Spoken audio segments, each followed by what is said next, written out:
Kérdem én, mire így felel? Na ide figyelj! Ugyanazon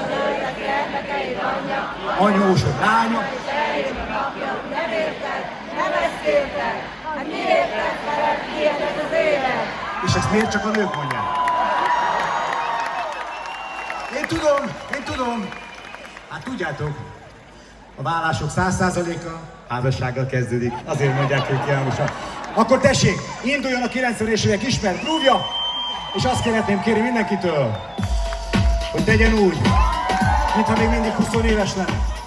És nyugodtan rázza meg mindenféle tagjait, amik elhelyezkednek a testén. Yeah, come on, yeah. Mert ez bizony az I love you.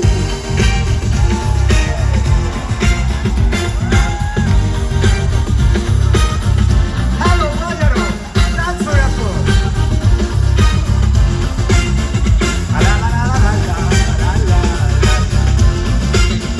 Egy hete, hogy szenvedek, és te tudod, hogy itt valaki vár. Figyelj az utakat, gyere már! Kösz, hogy jössz és mindenet teszed, ne dobom a gátlásaimat, kimegyek az elkére, magamat kizárom, szívemet kitárom, ma is oda kiáltom, nincs a helyzetemben semmi, amit el lehetne kissé jobbá tenni.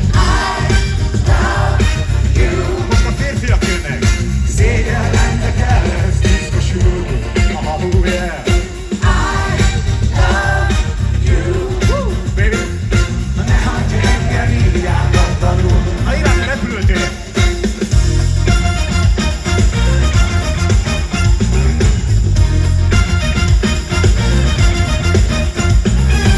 Állítom, a szívem egy rocksra, leromlott a bizonyítványra, s az állapotom, De az se normális! értezem az orvost, ugye otthonál is kivizsgál, és végül is így szól. Kutya baj, csak egy átlagos szívkor meggyógyul, 8 napon túl is elkap, a bűnetei szűnnek nap.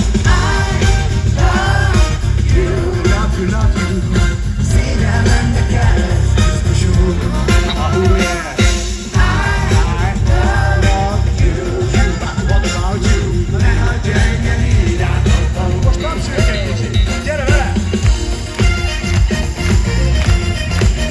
Oh yeah!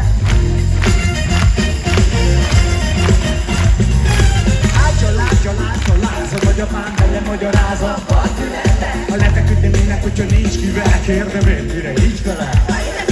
Ugyanaz a nő lesz gyermekeid anyja, anyós lánya. Eljön a napja, hogy nem érted. Nem ezt kérted! Na mi érted veled, érted az élet? I love you, yes I love you. Szégyellenbe kell ez biztosul. Hangosan, mindenki!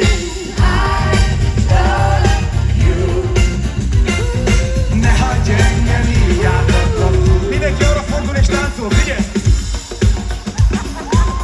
Gyerünk emberek!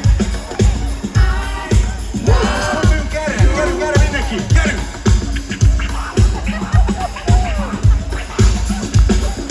I love you! I love you! I love you! Gyere mondd velem azt, hogy I love you!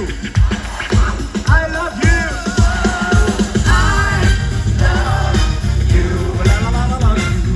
Szégyellenbe kell ez biztosul.